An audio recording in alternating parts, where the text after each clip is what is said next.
Est-ce que tu te souviens de cette époque de avant 2022 où des centaines, voire des milliers de gens en France également, hein, aux États-Unis, en France, se faisaient dégager de Twitter, de Facebook, de YouTube? Oui, oui, et puis, là encore, toi, tu dis «des gens», mais je te rappelle quand même que là, on vient de parler tout à l'heure du président des Ouais, ouais, États-Unis. C'est-à-dire que qui c'est était pas toujours des en gens, fonction, hein. ils ont Ouais, ouais. osé dégager le président des États-Unis. Ce qui me fait toujours rire, c'est qu'à ce moment-là, on n'a pas entendu des gens comme Thierry Breton s'offusquer de la liberté d'expression. La censure qui avait lieu sur les réseaux sociaux, convenait à beaucoup de personnes. Mais lorsque Musk a repris et a dit: «À partir d'aujourd'hui, ceux qui veulent s'exprimer peuvent s'exprimer. Peu importe leur camp, peu importe ce qu'ils ont à dire, ils peuvent le faire» et beaucoup ont adhéré, dont moi. J'adore Elon Musk, notamment pour ça. Je l'aime en tant qu'entrepreneur. C'est quelqu'un que, je veux dire, qui a fait des choses absolument incroyables. C'est un des plus grands entrepreneurs, de notre temps, sans contexte. Même ses plus grands ennemis ne peuvent pas dire le contraire. Mais ce que j'adore chez lui, c'est ses convictions. Chacun doit pouvoir s'exprimer librement. On parle de l'époque donc, 2020-2022. C'était l'époque du Covid, de l'effroyable pandémie, comme beaucoup se souviennent, qui a tué environ 0,001 de la population. Évidemment, c'était une pandémie, mais c'était pas aussi, dramatique qu'on a fait on a voulu nous le faire croire et à l'époque, je me souviens que Musk, lorsqu'il a vu qu'il était contraint par l'administration Biden d'arrêter ses entreprises, de tout mettre au ralenti, ça l'a rendu fou. Parce que lorsque vous êtes un entrepreneur comme Musk, vous ne voulez pas vous arrêter. Même si vous avez beaucoup d'argent, vous voulez créer, vous voulez construire, vous voulez faire. Et c'est à partir de ce moment où il a commencé à bouger. Et la bascule finale s'est faite en juillet 2024, lorsque Trump s'est fait tirer dessus. Et c'est le lendemain, je crois, qu'il a choisi de l'endosser. Mais ça, mijotait déjà chez lui depuis un moment parce que Musk à la base, il votait démocrate. Musk a voté Obama et il a voté pour Biden en 2020. Donc, comment quelqu'un qui était démocrate est passé à républicain? C'est ce qu'on va voir aujourd'hui. Et vous savez, le cas de Musk, eh bien, c'est le cas de beaucoup de personnes. Beaucoup de gens qui étaient à gauche avant, donc dans le camp démocrate, sont ensuite passés à droite. On en a beaucoup parlé avec Walid, la fameuse fenêtre d'Overton qui se déplace, les gauchistes qui vont toujours plus à gauche et certaines personnes comme Musk qui étaient plutôt à gauche et bon, au bout d'un moment se retrouvent au centre puis à droite. On va parler de Twitter avant que Musk rachète. Donc avant son rachat par Elon Musk, Twitter était officiellement présenté comme une plateforme neutre, mais la modération était largement orientée idéologiquement. La politique interne reposait sur la lutte contre la désinformation, la sécurité civique, la prévention des discours nuisibles. En pratique, ces notions floues ont servi de levier de censure asymétrique. Parce qu'avec ces leviers, vous pouvez censurer qui vous voulez. Qui étaient principalement touchés? Les profils de droite et conservateurs. Avant 2022, on observe une surreprésentation massive de sanctions visant conservateurs, souverainistes, libertariens, critiques de l'immigration, opposants aux politiques sanitaires Covid, soutien de Donald Trump. Et les types de sanctions étaient du shadow banning, portée artificiellement réduite. Donc shadow banning, vous savez ce que c'est, hein? Votre compte existe toujours, mais il est moins mis en avant et du coup, vous êtes moins vu. Démonétisation, blocage temporaire ou définitif, suppression de tweets sans explication claire. La gauche radicale ou militante était très rarement sanctionnée, même pour des propos violents ou explicitement haineux. Cas emblématique, Walid en a parlé, Donald Trump, compte banni définitivement en janvier 2021, motif risque d'incitation à la violence. Problème majeur, des dirigeants étrangers, groupes radicaux ou terroristes étaient toujours présents sur la plateforme au même moment. Deux poids, deux mesures. Donc c'était une décision politique et non pas technique. Ensuite, il y a eu le cas de Hunter Biden Laptop. Ça, c'était en 2020.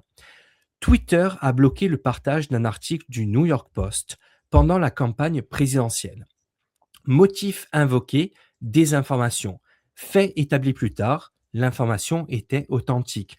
Ça veut dire, les amis, que cette information qui était authentique, vraie, vérifiée par ce journal, le New York Post, a été classée comme complotiste pour finalement s'avérer être vraie. D'accord? Et ensuite, donc, conclusion, il y a eu les Twitter Files, confirmation interne. Après le rachat, Elon Musk a autorisé la publication des Twitter Files. Ces documents internes ont montré des échanges constants entre Twitter et des agences gouvernementales, comme le FBI, des listes de comptes à surveiller, une modération idéologiquement biaisée, des décisions prises sans base légale claire. Ce n'était pas une théorie, mais une réalité documentée. Et enfin, pourquoi la droite était plus touchée? Trois raisons principales. Culture interne homogène. La majorité des équipes de modération étaient politiquement alignées à gauche.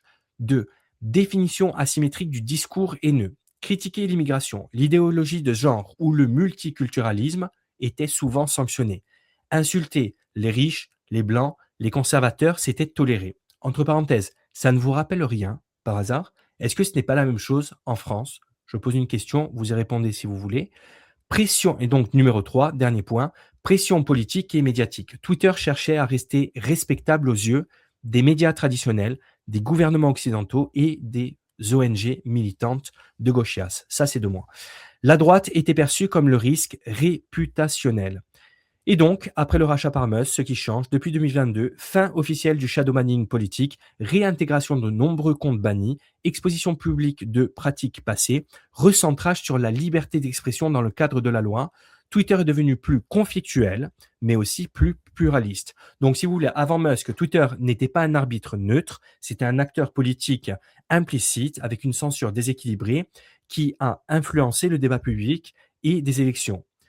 Et aujourd'hui, c'est différent pour résumer de la sorte. Walid, je m'excuse si j'ai fait trop long, mais je pense que Non, voilà, non, maintenant on a vraiment le contexte global de cette affaire. non, c'est intéressant. En fait, pourquoi est-ce qu'on fait cette émission aussi? C'est pour expliquer que avant Elon Musk, Twitter, bannissait, certains comptes, cachait certaines informations et ça, c'était problématique pour nos démocraties. Sébastien a parlé du, New York Post, donc c'est un compte Twitter du New York Post qui a mis en avant le fait que Hunter Biden, avait des affaires assez louches. En fait, l'histoire, c'est que Hunter Biden, le fils, de Joe Biden, un jour a eu son ordinateur qui s'est cassé. Il est allé l'emmener à un réparateur. Le réparateur a trouvé des choses assez bizarres dedans. On parle de pédophilie, on parle de documents compromettants, etc. Et donc, il a appelé la police, le FBI, etc. Et le fait est que les journalistes ont eu cette information. Lorsque les journalistes ont eu l'information de ce qu'il y avait dans le journal d'Hunter Biden, le New York Post a fait a fait des tweets, a fait des articles pour parler de cette histoire, mais il l'a pas fait en plus à n'importe quel moment, il l'a fait durant la présidentielle où Joe Biden était opposé à Donald Trump.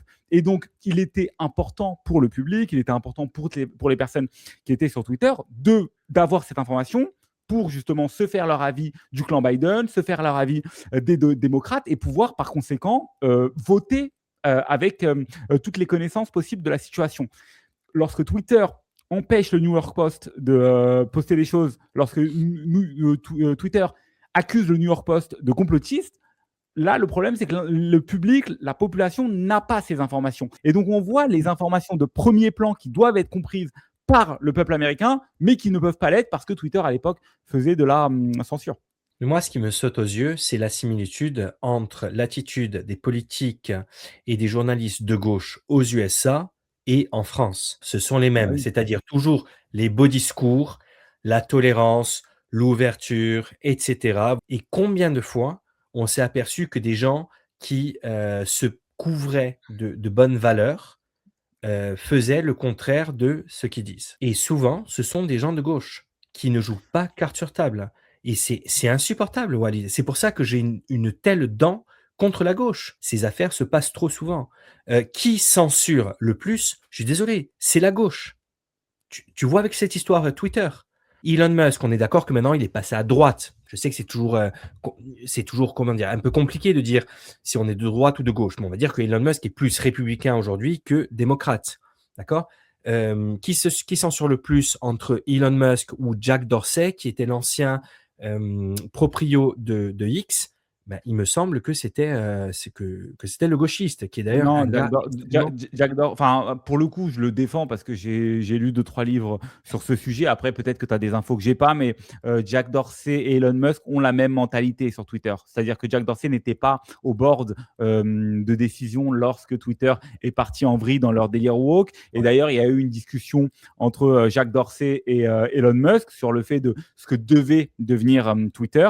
Et Jack Dorsey a expliqué qu'en fait, il faudrait en faire une entreprise tenu par personne avec, tu sais, un code open source et donc ouais, par conséquent en faire une société où personne ne peut justement contrôler ou censurer, tu vois. Donc mmh. de ce que je sais, des dernières infos que j'ai, Jack Dorsey était plutôt dans la même mentalité qu'Elon Musk.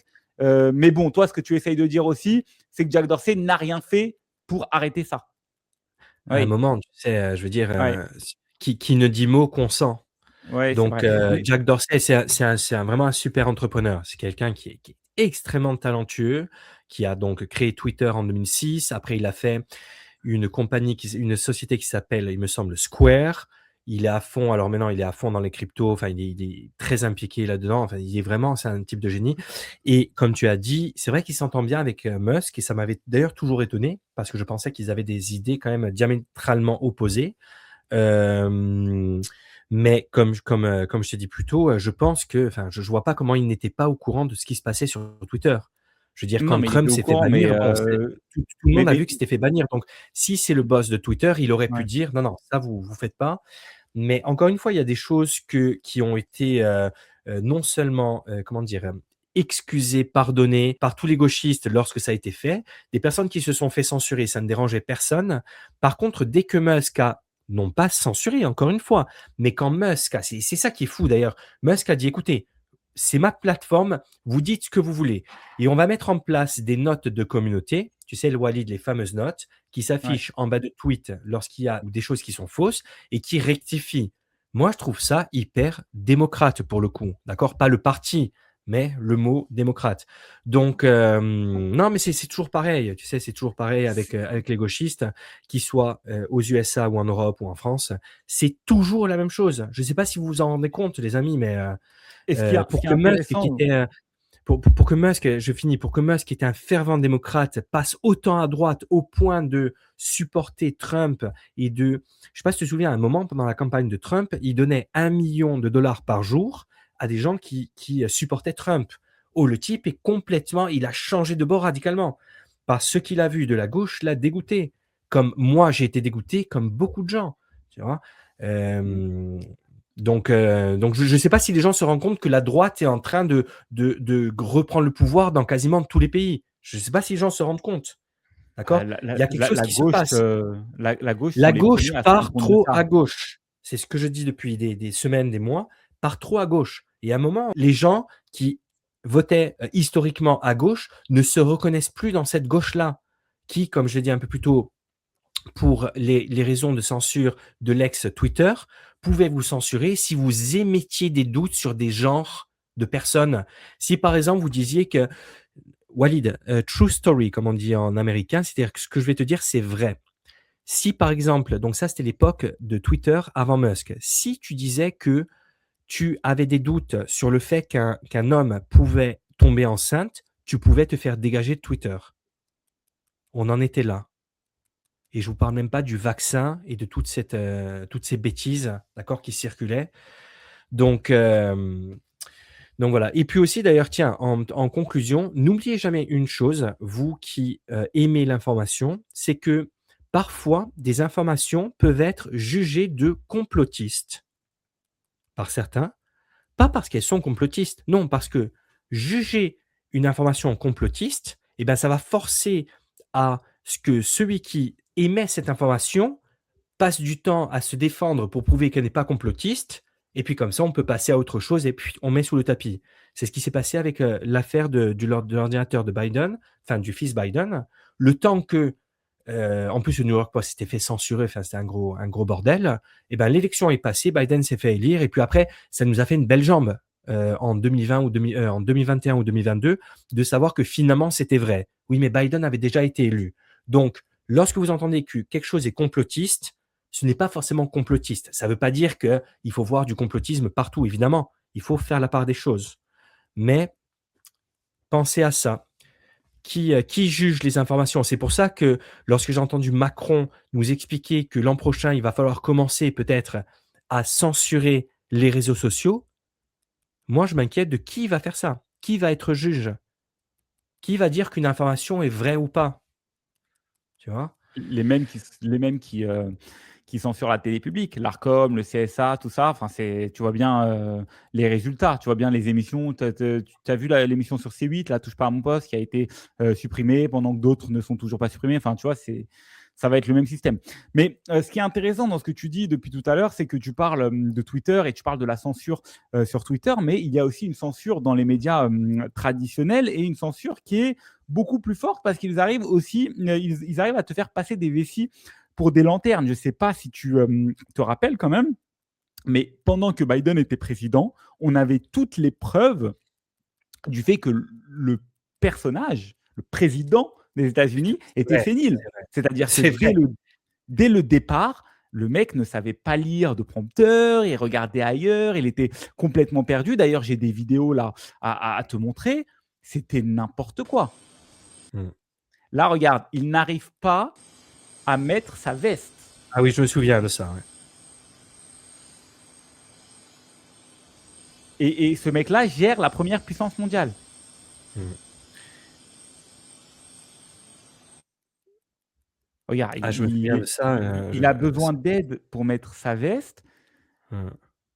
Et Et mais ça celle-là se voit que c'est pas. Comment? ouais, et celle-là, c'est pas la pire, hein, je vais te dire. Bon, elle Mais il y en est a plein. il y en a pas, oui, Là, oui, c'est elle, je t'en montre une oui, où il tombe, ouais. mais ça va encore. Tu as des vidéos où tu as Joe Biden qui est complètement perdu, qui regarde ailleurs, qui ne sait pas où s'asseoir, etc. Et en fait, les médias, pendant longtemps, nous ont fait croire que c'est pas un Ça va. problème, qu'il n'a pas de problème de santé, etc. Et donc, toi, tout à l'heure, on parlait de Twitter et du fait que les personnes n'avaient pas l'information, du fait que Hunter Biden était corrompu, que Joe Biden était corrompu, qu'ils ont gagné des millions grâce à une entreprise ukrainienne, etc. Mais d'avoir l'information du fait que le président de ton pays, celui qui est le chef des armées, celui qui a la puissance nucléaire, etc., est en bonne santé ou non, c'est une information à avoir. Parce qu'en fait, si tu as voté pour Joe Biden, c'est parce que c'est selon toi parce que c'est lui qui commande. À partir du moment où c'est pas lui qui commande, c'est-à-dire qu'il y a quelqu'un qui a volé cette élection et qui commande à sa place. Et ça, c'est problématique. Et d'ailleurs, ça s'est très mal fini cette histoire. Je ne sais pas si tu te rappelles, j'avais suivi ces informations à l'époque.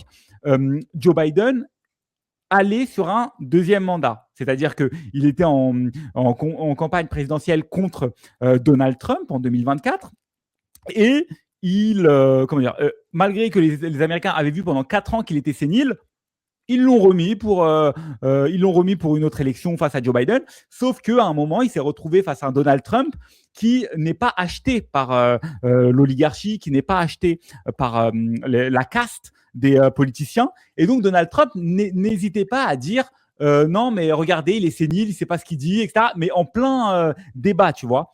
Et donc, ça a été une catastrophe pour Joe Biden, le premier débat et le seul débat qu'il a eu contre Donald Trump en 2024. Et tu sais ce qui s'est passé le lendemain? Le lendemain, tu avais des articles du New York Times, etc., qui disaient « Ah, mais il y a un problème avec Joe Biden, il faut qu'il parte et il faut que Kamala Harris le remplace. » C'est-à-dire qu'en fait, c'est les médias qui te disent s'il est sénile ou pas. C'est-à-dire que même si toi, tu le vois, tu as tort. Par contre, c'est nous qui te disons s'il est sénile. Et tout à l'heure, et je vais finir sur ça, tout à l'heure, tu m'as montré une vidéo où le mec mettait le lien entre démocrate et puissance d'argent.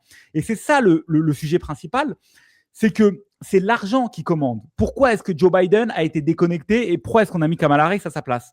Parce que ceux qui financent les campagnes présidentielles des démocrates, les directeurs de Disney, les directeurs de Netflix, des grandes personnes qui ont des milliardaires qui ont de grosses entreprises aux États-Unis, ont dit qu'il ne fallait pas laisser Joe Biden concourir parce que personne n'allait voter pour lui et que leurs intérêts propres allaient être mis en cause et qu'il fallait absolument mettre quelqu'un d'autre. Sauf que je te rappelle que pour que Joe Biden aille à la présidence en 2024, il a fallu qu'il passe par une primaire.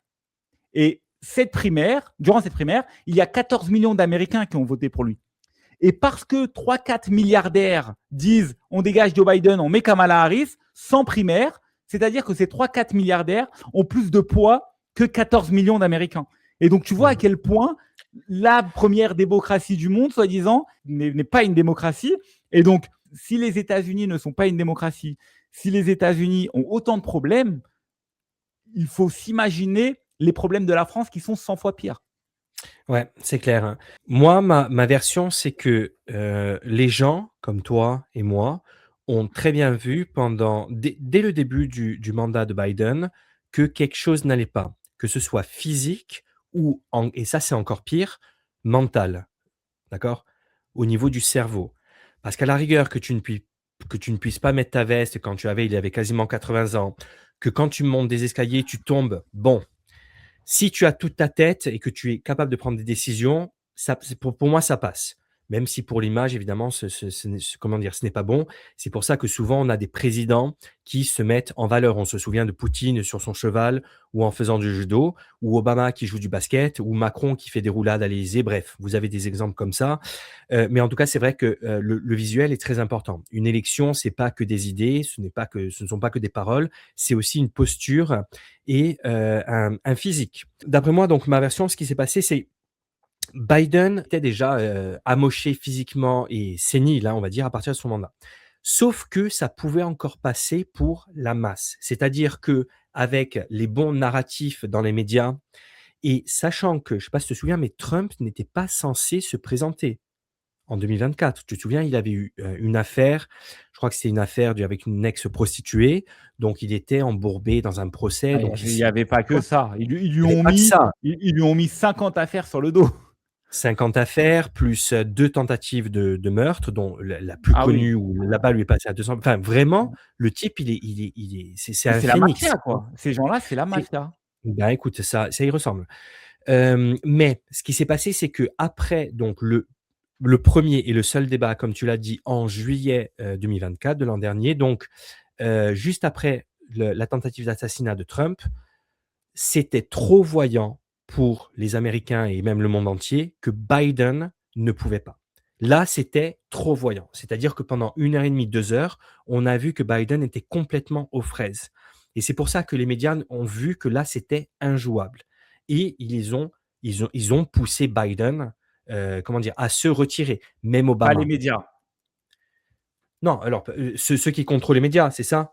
Bah, en fait, Bah, les disons que médias les médias. commencent à en parler. Pourquoi est-ce qu'ils en parlent bizarrement le jour où tu as les patrons de Disney, de Netflix et tous les grands milliardaires oligarques Ils qui ont disent, OK, qui commencent à sortir du bois? Tu vois, c'est pas les voilà, médias en soi. ils ont, on va dire, amplifié la voix des milliardaires. Enfin, en tout cas, Moi, j'ai beaucoup de gens. l'impression qu'ils ont droit de parler que quand le milliardaire parle, en fait. Tu sais, le Washington Post, qui est un grand journal aux États-Unis, il est détenu par, comment il s'appelle, le patron Bezos, d'Amazon. Comment il s'appelle? Bezos, Bezos, voilà. Bezos. Et tous les médias sont détenus par des milliardaires, par Murdoch, et cetera. Et en Mmh. fait, c'est pas Non, les c'était trop médias. voyant. C'était trop Ouais. voyant. Et ensuite, la deuxième chose, les amis, c'est une information qui est extrêmement importante et c'est d'ailleurs la même chose en France. Vous ne pouvez pas gouverner un pays, c'est dans la loi, si vous n'êtes pas apte physiquement. C'est pareil en France, hein. Souvenez-vous de Mitterrand. À la fin de son 2e mandat, il avait caché, son cancer et il avait pu aller à la fin de son mandat. Mais normalement, il n'aurait pas dû. Biden a été checké par un médecin, je crois que c'est toutes les 2 semaines ou tous les mois, peu importe, et le médecin a dit: «Non, non, tout va bien». C'est-à-dire pendant Mmh. 4 ans, ce médecin, quel médecin? Moi, j'ai pas envie de me faire consulter par ce médecin, hein, je le dis tout de suite. Ce médecin a dit: «Non, non, il va très bien, tout est bon, tout est», alors que comme l'a dit Walid, Biden est tombé, mais il est tombé à vélo, il est tombé dans les escaliers, il est tombé, enfin, il serrait la main de fantômes, et je vous parle même pas Il de a appelé lorsqu'il sa lisait des. maman. Oui, il appelait sa maman, bah oui, tant qu'à faire. Et puis les fois où il lisait le prompteur, c'est n'importe quoi. Enfin, c'était vraiment un carnage, c'est-à-dire que c'était vraiment voyant, d'accord?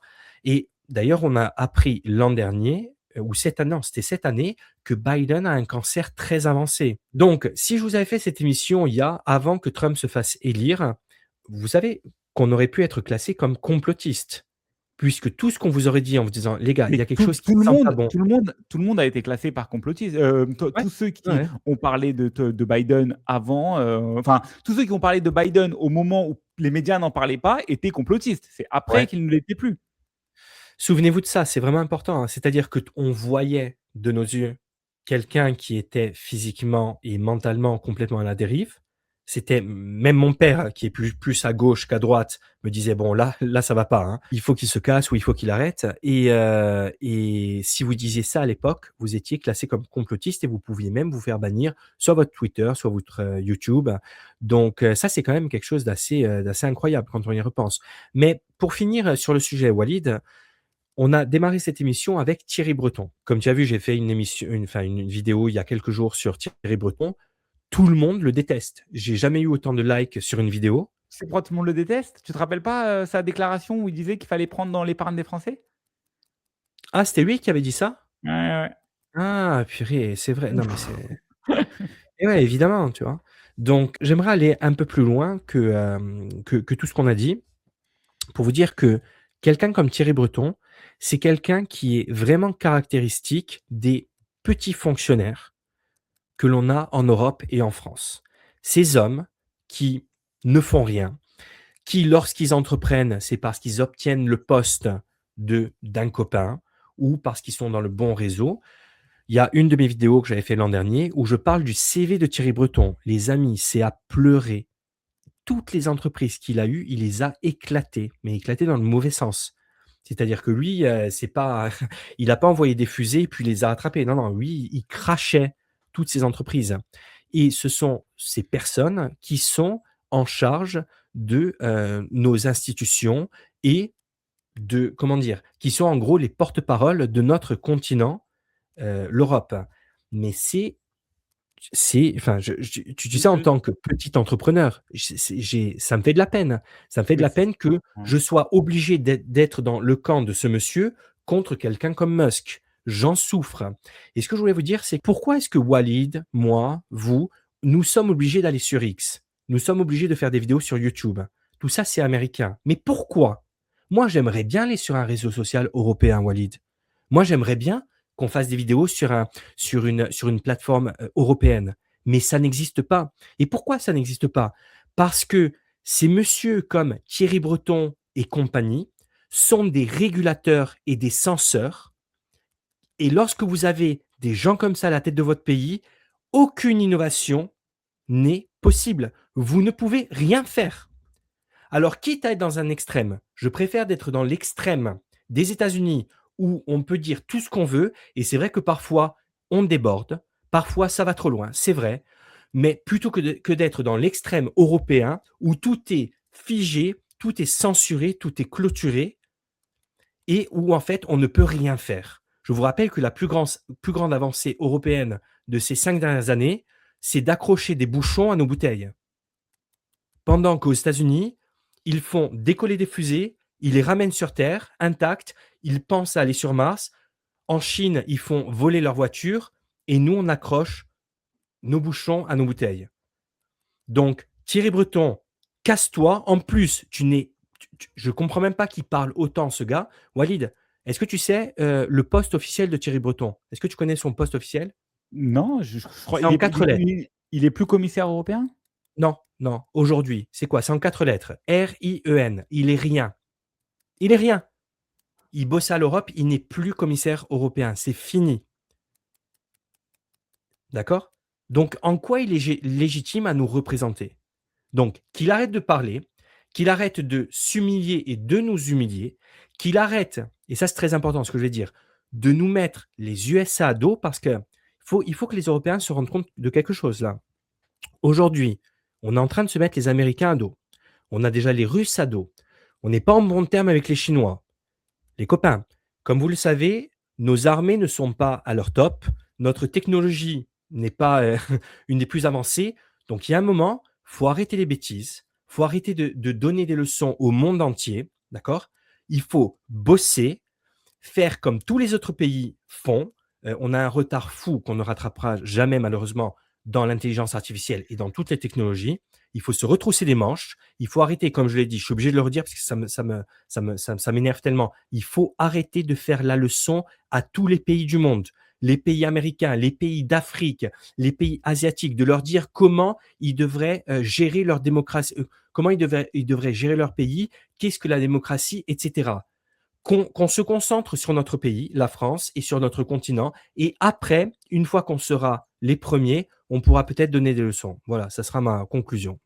Oui, de toute façon, tu ne peux pas donner de leçons si, tu n'as pas les capacités de donner des leçons. Aujourd'hui, les pays d'Afrique n'écoutent pas la France. Lorsque tu as, Jean-Luc Mélenchon qui est parti au Sénégal la dernière fois voir, comment il s'appelle? Ousmane Sonko, le premier ministre sénégalais. Le premier ministre sénégalais lui a dit: «Bon, c'est très bien vos délires de LGBT, et vos délires de, trucs, mais chez nous, ça ne rentrera pas et c'est même un casus belli. C'est un cas où, on peut entrer en conflit si vous voulez venir nous endoctriner avec, vos, concepts LGBT» et d'ailleurs, tu sais que, lorsqu'il dit ça, il le dit pas, de manière seulement verbale. Pourquoi ce qu'il expliquait, c'est que un pays d'Afrique aujourd'hui, lorsqu'il veut passer des contrats avec l'Union européenne, dans les contrats, il y a marqué si vous voulez une aide pour la pêche, si vous voulez une aide pour les infrastructures, si vous voulez qu'on vous débloque un crédit bancaire, il faut que vous fassiez passer certains progrès sociétaux selon leur point de vue. Et donc, c'est pour ça qu'ils veulent mettre en avant voilà, leur agenda, quoi. Mais tu as raison. C'est-à-dire que tu as raison sur le fait qu'on va pouvoir donner, à l'avenir, on ne pourra pas donner de leçons à d'autres pays parce que nous-mêmes, on est en complète défaillance et puis on est en train de couler. Maintenant, là où j'aimerais ajouter un bémol à ce que tu dis, c'est que toi, tu parles de Thierry Breton parce que tu le vois et parce qu'il est en lien avec l'Union européenne et qu'il a une grande gueule. Sauf que Thierry Breton, c'est simplement il représente les hauts fonctionnaires français. C'est-à-dire qu'en France, tu as ce qu'on appelle des hauts fonctionnaires qui sont à la tête de grosses entreprises, EDF, Areva, France Télécom, France Télévisions, etc. Et ces hauts fonctionnaires peuvent aussi parfois être ministres, puis redevenir directeurs d'une grosse entreprise. Et en fait, la particularité de cette caste, c'est qu'elle est en train de ruiner la France parce qu'elle n'a pas les compétences nécessaires pour développer des entreprises et elle n'a pas les compétences nécessaires pour être politicien. Et donc, lorsqu'ils font des allers-retours entre les deux, ils servent une certaine idéologie. Par contre, ils ne servent pas la France. Lorsque tu compares Thierry Breton, qui est un chef d'entreprise, qui était chef d'entreprise et qui a coulé ses entreprises, et tu le compares à un Elon Musk qui a mis sa vie dans ses entreprises et qui pouvait finir endetté. Elon Musk, le jour où il finit endetté, il ne devient pas ministre, tu vois, il est juste endetté, c'est un entrepreneur qui a fait faillite. Thierry Breton, il est passé dans des postes de politicien, puis il a eu des entreprises, puis il est revenu député.